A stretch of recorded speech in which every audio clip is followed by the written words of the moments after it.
Good morning, students. Today I am going to teach you about Nazism and the rise of Hitler in Germany. It's a chapter of history for class 9 in the prescribed syllabus by CBSE. Now, it's very important chapter from the viewpoint that it has somewhere influenced the world history. We know that there were many world wars, the First World War, Second World War, not many actually, but the two world wars. And both of them were very devastated, both of them were very destructive and huge losses to mankind and property and everything has taken place. First World War was, if disastrous, Second World War was even more disastrous than the First World War. The time period is 1914 to 1918 was of the First World War, and 1939 to 1945 was the Second World War. Now, it is sometimes said that Adolf Hitler, the Chancellor of Germany in 1933-1939, he actually was there, the Chancellor. From 1933 to 1945 till his death, he was the person largely responsible, if not solely, for the Second World War. Why is it so? Second thing that we are going to address here, that the name of Adolf Hitler is always cited to give the example as one of the most dreadful dictators the world has ever produced or the world has ever seen. What does it mean actually? Why? Because it may be possible that you might not have heard the name of Adolf Hitler, not knowing much about Nazism or what is Nazism or who was Adolf Hitler, but one thing is for certain, what he has done in the case of Germany or to the rest of the world. But one thing is almost sure and certain, that you would have definitely heard the name of Hitler, and it's which context? The context of dictatorship. If somebody is very cruelly acting in your life, if somebody is very brutally acting in your life, then the cruelty and brutality of the person is sometimes been told as or compared with Hitler. So Hitler in that sense became the synonym to the cruelty, brutality and inhumanity. Now, before going into the detail of all these things, let us try to throw the light on the fact that how did Adolf Hitler, or how was Adolf Hitler rather, responsible for the Second World War?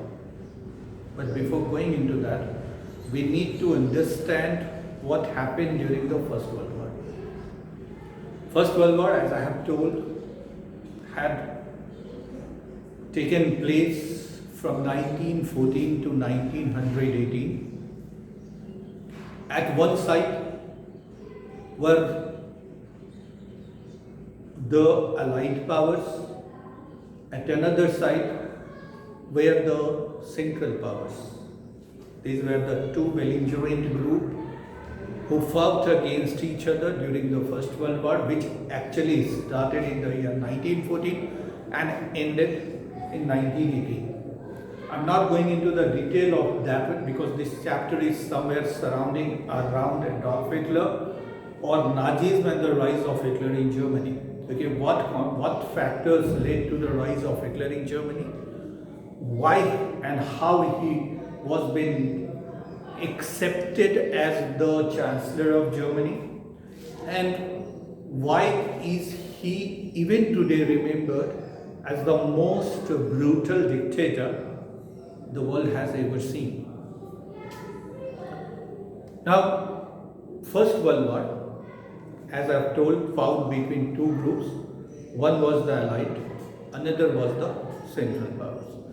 some important countries in the Allied side were UK, that is England, popularly known as United Kingdom, USSR, today it is Russia, once upon a time it was called United Soviet Socialist Republic, USSR, France, and later on joined by the USA, that is America, at one side.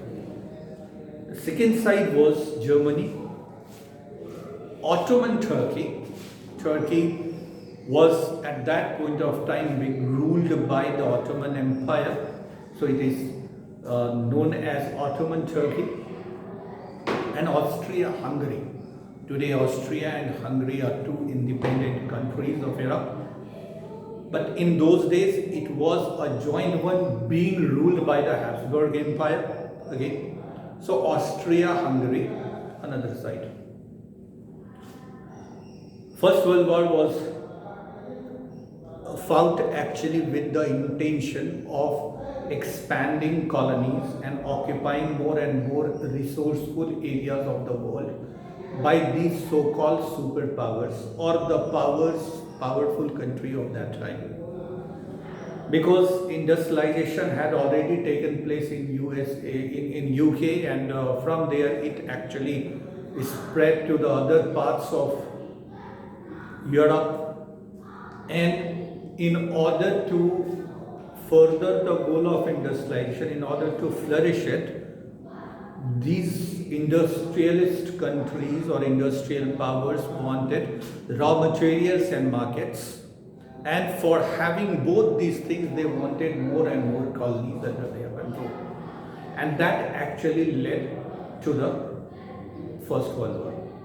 However, First World War, these power thought that the First World War would be somewhere, so it started somewhere in August 1914, and they thought that by the end of the Christmas the war would also come to an end. So nothing is going to at stake. Okay, whatever the things that they would be gaining is the gain only, especially the Allied side, UK sort of a country, because they always considered themselves as the most loyal country and powerful country, and they were rightly so, thanks to the industrialization, thanks to their resources, thanks to their iron and steel works and industries, etc. So they were of course in a very good position. But where they erred was underestimating their enemies, their counterparts.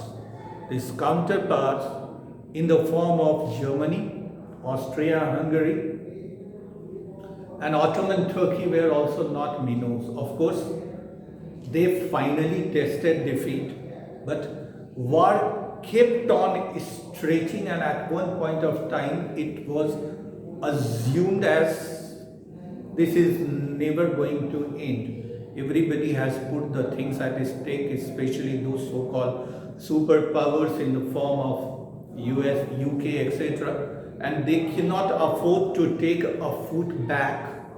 Once they have proceeded further, they have no option in order to save their reputation to continue fighting. So fight continued. 1918 was the year when things were, the compromise was being chalked out, and finally a treaty at Versailles was being signed, and this Treaty of Versailles had somewhere brought the First World War at halt. Compromise was being restored. But sometimes it is said that the sheets of the Second World War was being shown in the Treaty of Versailles. It means what happened?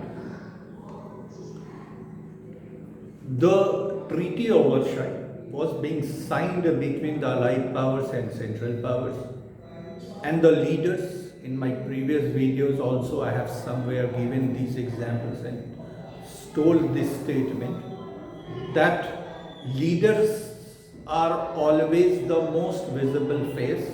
If something goes good, favorable, the leaders are accoladed, acclaimed and praised, and the opposite is also true. because the Central Powers were been especially led by Germany, and Germany was actually winning also in the beginning, that Central Powers, but there was the turning of the table, or the fortune turned against them after the entry of the USA in the First World War. And somewhere around 1917, the USA entered and supported the Allied side, and they became powerful. So in other sentence, or in other words, we may say that had USA not entered in the First World War, the result of the First World War would have been in the favor of the Central Powers. Okay.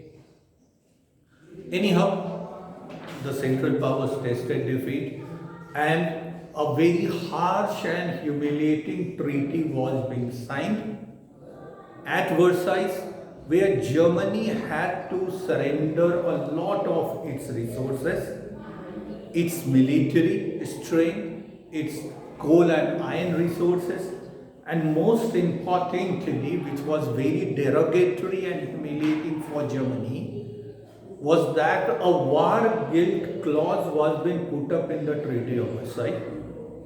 And according to that war guilt clause, Germany was held solely responsible for the outbreak of the First World War. And because Germany was being held responsible or guilty, Germany had to pay compensation, or had to compensate the wrongdoings that led to the First World War. It was the clause, the point that has been put into the Treaty of Versailles. So you see, for a country, as I have already told several times earlier also to you guys, you can go through my previous videos. These are some of the common statements and psychology that is been applicable everywhere in the history also, and in our day-to-day life as well. Okay, it goes on telling that, or saying that, if somebody has been elevated to a particular position, then never demote them. If you have been resulting into, or you are responsible for the demotion of a person, the person would be feeling very bad. Fine. If a person is neither been recognized, identified, or acknowledged, he or she may tolerate it, may held responsible a lot of other factors for not progressing in their life. But once the progress of promotion is been attained and achieved, it is very, very cumbersome, the demotion or decline, and very unacceptable and humiliating also. And that exactly happened with Germany. As I have told, Germany's led Central Powers actually was tasting victory in the majority of the time period during the First World War. But after the entry of the USA, the result was just opposite, and eventually ended in the defeat of the Germany as well as Central Powers.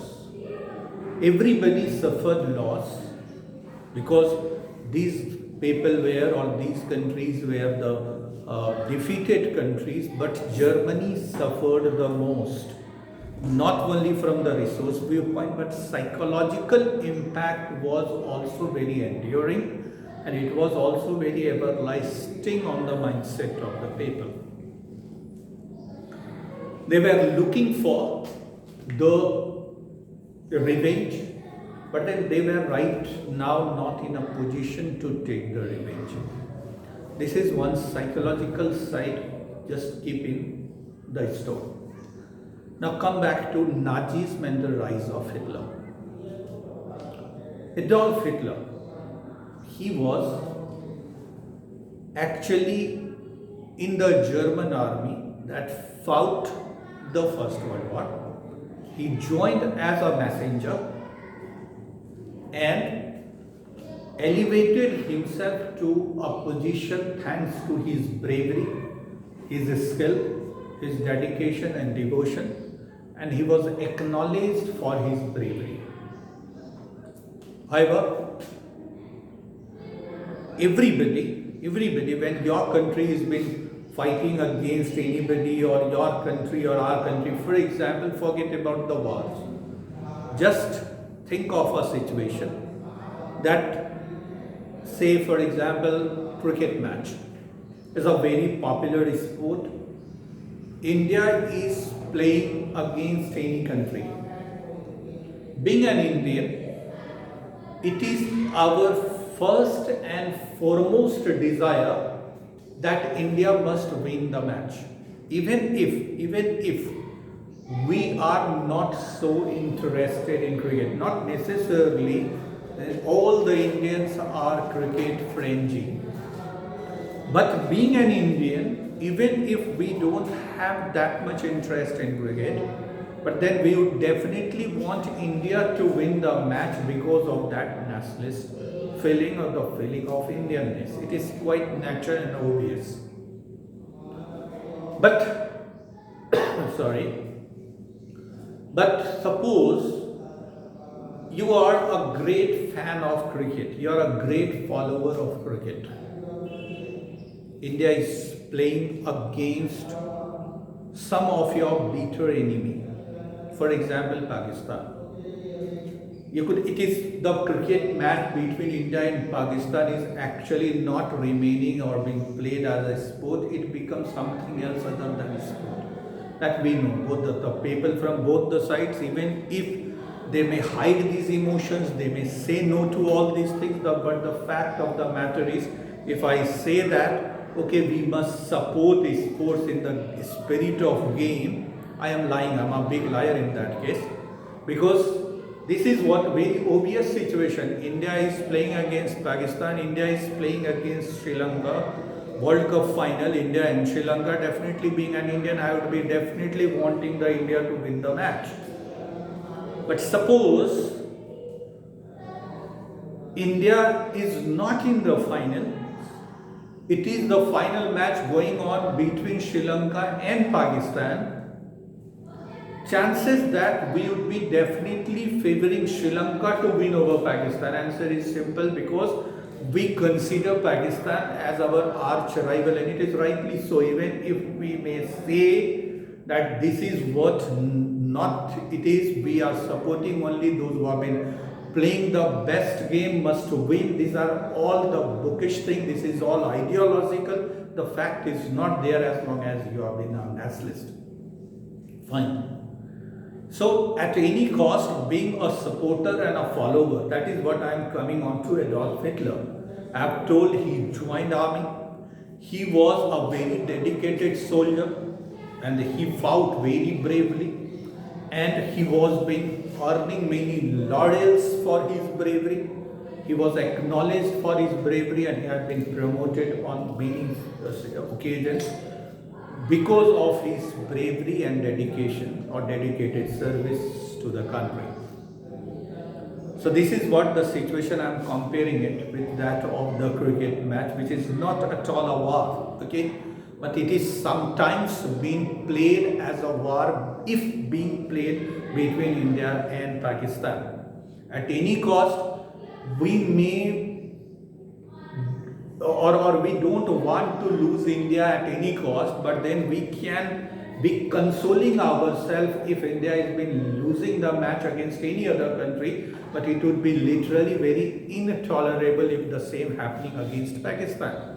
And and vice versa. This is all happening that side also. So if two arch rivals are fighting against or putting at stake some of the things against each other, everybody has been connecting themselves to that. Now take a situation. Adolf Hitler to your Virat Kohli, to your Sachin Tendulkar. Okay, they are not only playing as a cricket personnel, they are not only representing the country, they have literally given everything for the sake of this sports and representing the country.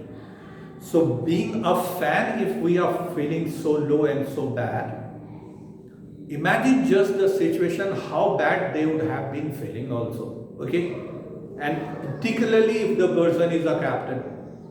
So this is exactly Adolf Hitler not only fought for Germany, he fought so dedicated, he was so dedicated, he was so committed that he could not digest the defeat of Germany into the hands of the Allied powers during the First World War. First thing. Second thing, it was very humiliating for him in particular, okay, everybody, for all the Germans, but him in particular, all those clauses of the Treaty of Versailles, where Germany has to lose its coal and iron resources, Germany has to surrender the army, it was demilitarized also, and whom you are surrendering with? You are surrendering, sorry, whom you are surrendering to? You are surrendering to those countries whom you have till yesterday defeated. So surrendering to those countries would have been even more bitter experience for these guys. Adolf Hitler could not tolerate, and he was waiting for the revenge. That is why sometimes it is told that the seeds of the Second World War was been shown in the Treaty of Versailles. First thing I am told. Second thing what I am told, that Adolf Hitler was largely responsible, if not solely, for the Second World War. However, the things happened, the things unfolded, and he was waiting for opportunity. Then he joined a party, German Nationalist Workers' Party, and later on he renamed these as Nazi Party. Okay. Now he wanted to take revenge. He wanted to make Germany as the superpower. If I want India to be at the top of the world, I need to be into the steering seat. I need to be onto the driver's seat. Just sitting and imagining in the comfort zone of my house, I cannot elevate country or take country forward. I have to do something actively for the country. So I need to be at the helm of affairs. I need to be into the complete control of my country. And this is only possible in a dictatorship. Okay? And the situation of Germany at that point, it was already a defeated nation. And not only just after the First World War, as I have told, there was especially a war guilt clause added in the Treaty of Versailles, in which Germany was held responsible for the First World War, which it was not completely, because everybody who were fighting against each other were responsible for that war. But because Germany was the defeated power, it was been especially held responsible, though Germany was not single-handedly fighting, it was actually one of the Central Powers country. And as a result, not only entire thing of Germany has been taken out so far, resources, but Germany was made to pay the compensation of £6 billion to compensate for the war. Why this particular clause was added? Because, as I have told, when the First World War started, both the powers, both the sides thought that the war would be finishing within that 4 months' time. But against their entire calculation and computation, situation emerges and war stretches over 4 years. So even the victorious powers, they kept on fighting, and they had put entire resources of theirs at stake. Fine, the war result was in the favor of the Allied side, but literally, even as a victorious power, they had lost almost everything. In order to compensate their loss, they had made a fabricated clause making somebody responsible so that you can take compensation from them in order to balance and manage your losses. So everybody was understanding, and Germany, under the sting of defeat first and second, the humiliation at the Treaty of Versailles was literally intolerable for somebody, and Adolf Hitler was one among that somebody. He had first of all joined one party because he thought of first of all becoming or taking the power of Germany into his hand. So he joined one party, and later on he renamed that party as the Nazi Party. then went for election. But in 1928, this particular party did not get more than 2.7% votes, which was not good enough to form the government in Reichstag. Reichstag is the name of German parliament. And he tried the second time. He tried of the military coup also, but then that coup also did not become successful. He went for the revolt as well, toppling and overthrowing the government, but he was put into the jail where he had written his famous book, that Mein Kampf, or My Struggle, Adolf Hitler, where he had admitted many things and confessed many things. He had written about that. It's literally an autobiography of his. By the way, finally with 37% vote in the 1931-32 election, this Nazi party emerged as the largest party in the Reichstag, and the contemporary German president, his name was Hindenburg, he invited Nazi party to form the government, and Adolf Hitler hence became the Chancellor of Germany on 30th January 1933. So his first step in order to make Germany a superpower was being put forward. He had put forward. Still the task was mammoth, enormous, huge, because first of all you need to bail Germany out of the economic losses in order to, and there were all not only resource losses, the economic losses, the psychologically depressed Germany was also there. So you have a mammoth, diverse task in order to bring Germany first of all on the track and then make it the superpower, which he did. But for that one, he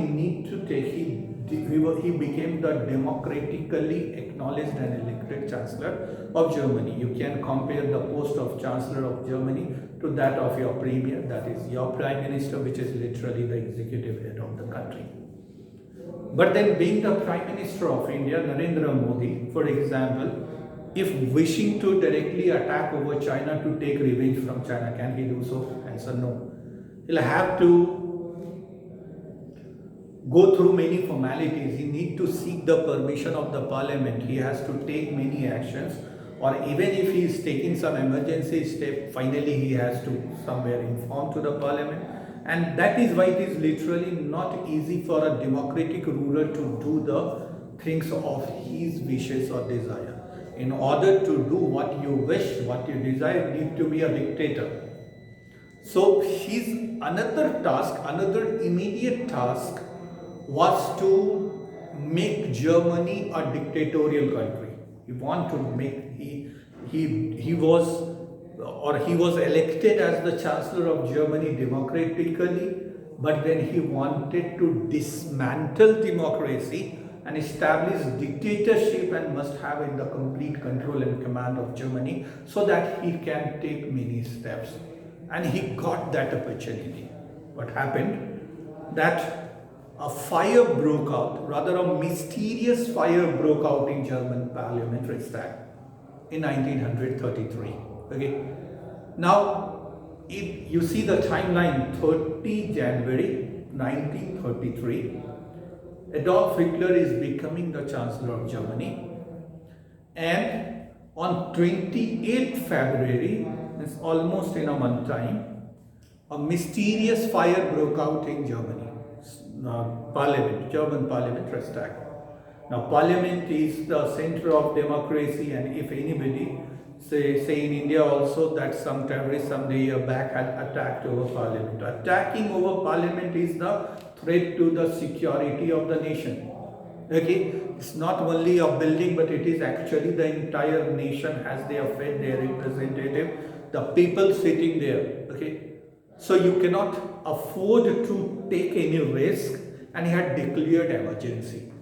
Now the fire, whether broke out deliberately or it was been done with the help of the Nazi party themselves, or it was a short circuit of electricity, the reasons are still unknown, but the fire broke out and he took the advantage of that mysterious fire, and on 28th February 1933 he had passed a fire decree. And that decree means finally the order. He started ruling by order, by whims. And temporarily, for the time being, suspended all the fundamental rights or those constitutional rights that had been granted to the people of Germany by the Weimar Constitution. Okay. Once the rights were being suspended, he started taking the advantage of that emergency situation. In India also some time back, the emergency took place in which the contemporary ruling party started coming heavily on entire opponents of, and they were being packed in the jail. So everybody, the Communist Party and all that Socialist, Democrats, all those who were supporters and followers of democracy, we have been put into the jail, and he started furthering his achievements. Okay, today I'm stopping here because this will be continuing later on also. So in my next video I will be going for the second part of it, and I'll try to complete it as soon as possible in coming 2 or 3 parts. Okay, so keep connected and take care of yourself.